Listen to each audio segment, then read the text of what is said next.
Eh bien, rebonjour à toutes. Nous avons donc établi, donc en corrigeant donc l'exercice qui était à faire pour aujourd'hui, qui était quand même très théorique, et on va prendre quand même quelques exemples avant d'avoir une nouvelle approche de cette même problématique en utilisant une transformation d'écriture donc de notre fonction homographique dans une forme que l'on appelait traditionnellement auparavant une forme canonique. C'est plus tellement à la mode, mais je pense que c'est quand même très intéressant que nous fassions ce travail pour voir combien il y a cohérence dans les écritures, et ça c'est assez esthétique. Mais d'abord on va donc établir ce résultat d'une façon systématique, donc sous les conditions d'existence, hein. Sous les conditions où f est une fonction homographique. En fait, donc ces fonctions homographiques, c'est un cas particulier de ce qu'on appelle en mathématiques les fonctions rationnelles. En fait, les fonctions rationnelles, c'est des fonctions qui sont fabriquées en mettant au numérateur et au dénominateur un polynôme, c'est-à-dire quelque chose de la forme 3x au cube plus 5x2 plus 2x plus 1 sur x au carré moins x moins 3. Donc lorsqu'il y a un polynôme au numérateur et un polynôme au dénominateur, une telle fonction s'appelle une fonction rationnelle. Mais cette fonction rationnelle porte le nom de fonction homographique dès lors qu'au numérateur ou au dénominateur, ce sont des fonctions affines ou des cas particuliers de fonctions affines, fonctions linéaires ou fonctions constantes au numérateur par exemple. Bien sûr, pas de fonction constante au dénominateur. Donc, sous les conditions où f est une fonction homographique, d'accord, c'est-à-dire de la forme donc f de x qui est égal à ax plus b sur cx plus d, eh bien le sens de variation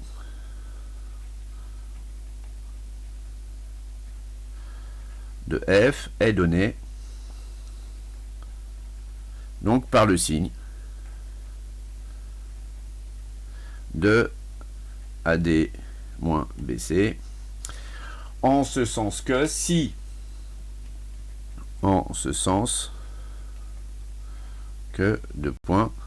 si AD moins BC est strictement positif, f est croissante, on peut même mettre strictement croissante,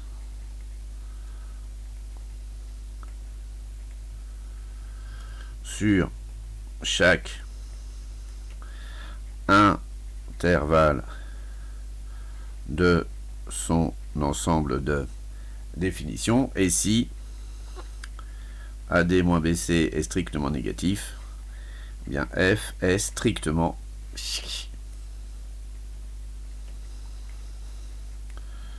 décroissante sur chaque intervalle de son df. Voilà. Donc voilà une propriété relativement intéressante pour les fonctions homographiques. Alors si on prend un exemple, tout ce qu'il y a de plus... voilà, vous avez une fonction 3 sur x plus 4. Donc ça, c'est une fonction homographique. D'accord. Alors on a petit a est égal à 0, petit b est égal à 3, petit c est égal à 1, et petit d est égal à 4. AD moins BC, eh bien ça nous fait moins 3. Donc f est décroissante strictement sur moins l'infini moins 4 et sur moins 4 plus l'infini. Voilà. Donc là je l'ai fait en mode hyper rapide, hein, bien sûr. Vous auriez à chercher ensemble de définitions, etc., etc. Bien, on sait même maintenant quand l'on a fait la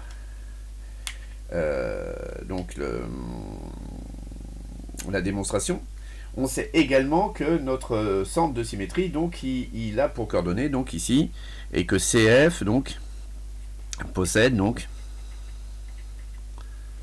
un centre de symétrie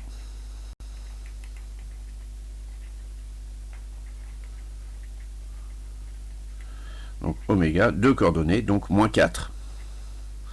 D'accord? Et nous l'avons vu la dernière fois, donc A sur C. Donc ici, moins 4, 0.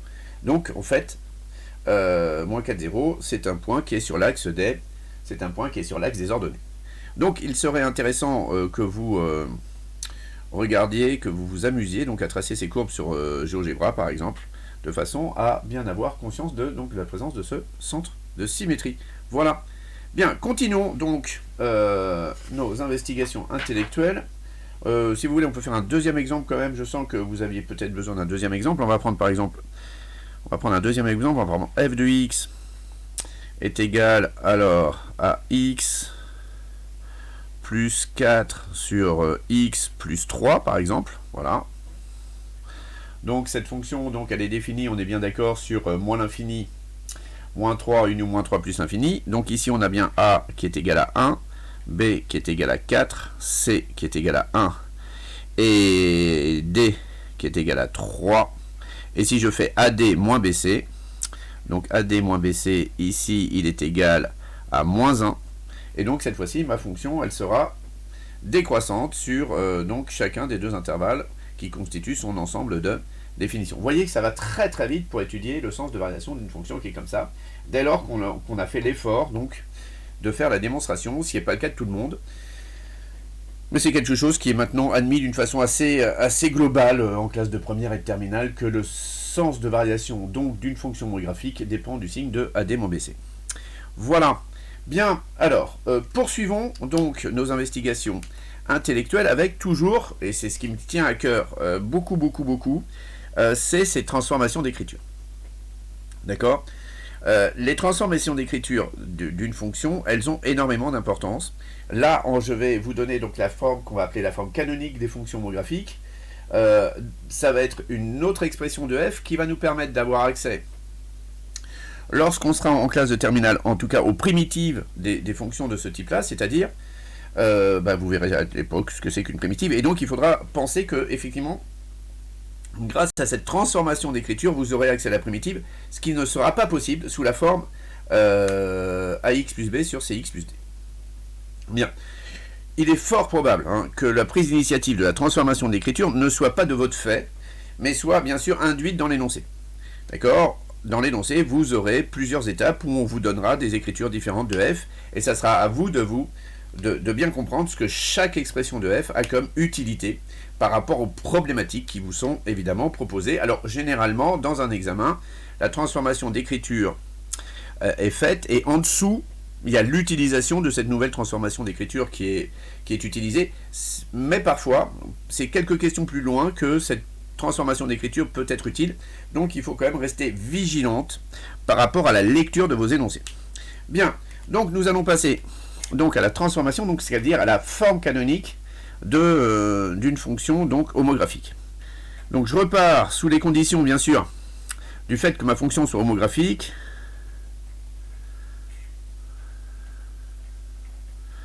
Donc de l'expression f de x égale à x plus b sur cx plus d, je vais donc diviser, puisque évidemment c est non nul, sinon ça ne serait pas une fonction homographique, donc je vais diviser tout le monde par c.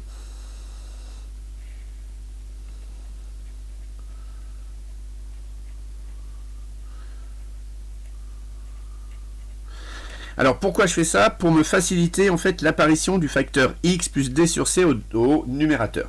Donc là j'ai a sur c en facteur, donc je vais réécrire, regardez bien, je vais réécrire ici, comme j'ai a sur c en facteur, ici je vais écrire a sur cx, et comme je voudrais mettre x plus d sur c, je vais mettre plus ad sur c au carré. Comme ça, là-dedans, je pourrais mettre a sur c en facteur et avoir x plus d sur c, dans ces deux termes-là. Comme ce terme-là, je l'ai fait apparaître artificiellement, je vais le faire disparaître. Voilà, et il me reste mon b sur c qui est là, hop, que je recolle. Et ici, j'ai x plus d sur c. J'aurais pu procéder d'une autre façon, mais j'aime bien passer par là, j'aime bien les factos. Donc ça fait a sur c facteur de x plus d sur c, c'était mon objectif, sur ces deux premiers termes. Et là, je vais mettre moins, et je vais mettre au même dénominateur, et qu'est-ce qui va apparaître? On est hyper étonné d'ailleurs.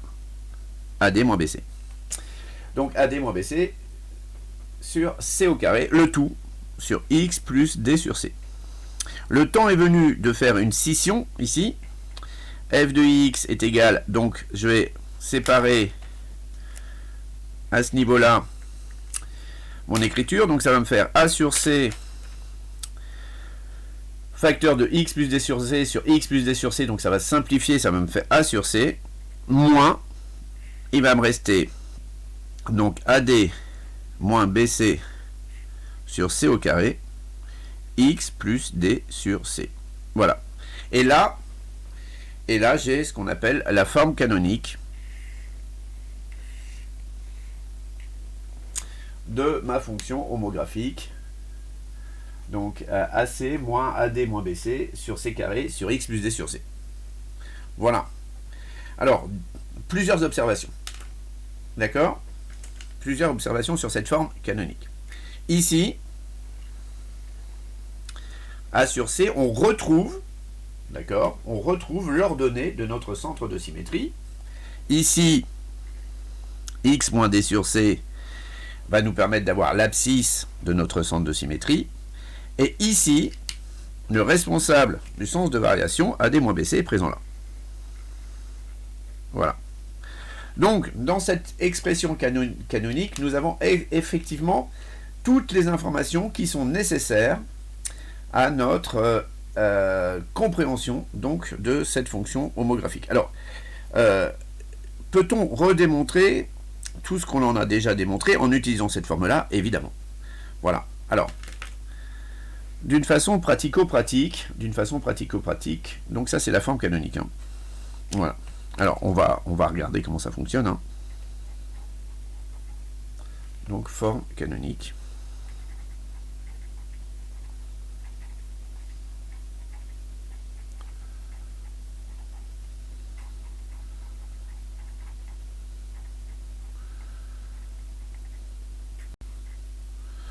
Voilà. Alors, comment ça fonctionne? Eh bien, c'est l'exemple qui arrive immédiatement. Donc, prenons ma fonction f de x. On va faire ça sur un exemple ultra simple, vous allez bien comprendre. Donc, f de x égale x plus 4 sur x plus 1. D'accord, tout le monde voit. Du coup, ça me fait f de x égale x plus 1 moins 1 plus 4 sur x plus 1. Vous allez dire, monsieur, vous auriez pu faire x plus 1 plus 3 direct, je suis tout à fait d'accord. Donc, ça me fait en fait x plus 1 sur x plus 1 plus 3 sur x plus 1. Et donc, ça nous amène à f de x est égal à 1 moins 3 sur x plus 1. C'est exactement la même chose. Donc, je sais que cette fonction est décroissante. Et je sais que le nombre qui est ici, c'est AD moins BC. Et je peux vérifier AD moins BC, ça fait bien moins 3. Voilà. Donc, je sais que, en regardant ça, je sais que CF donc, possède le point oméga moins 1, la valeur qui annule x plus 1, 1, comme centre de symétrie, et que AD moins BC est égal à moins 3, donc qu'elle est décroissante sur chacun des intervalles. Vous voyez, comme centre de symétrie, et que f est strictement décroissante sur, donc strictement décroissante sur, donc moins 1, moins l'infini, moins l'infini, moins 1, et moins 1 plus l'infini. Voilà, directement, en transformant cette écriture. Voilà, donc plusieurs chemins possibles. On verra que cette écriture-là aura beaucoup d'intérêt en terminale dans la recherche de primitives. Voilà. Bien. Nous avons donc fait le tour sur ces fonctions homographiques. Ça va vous demander pas mal de boulot de bosser tout ce cours, donc je vais m'arrêter là pour aujourd'hui et je vais vous proposer donc sur le blog deux types d'exercices. D'abord, de voir si vous êtes... Alors, d'abord de voir si vous êtes capable de retrouver une fonction homographique avec sa courbe représentative. Déjà ça, on va voir si vous avez bien compris le truc. Et puis après, de tracer quelques hyperboles liées à ces fonctions homographiques.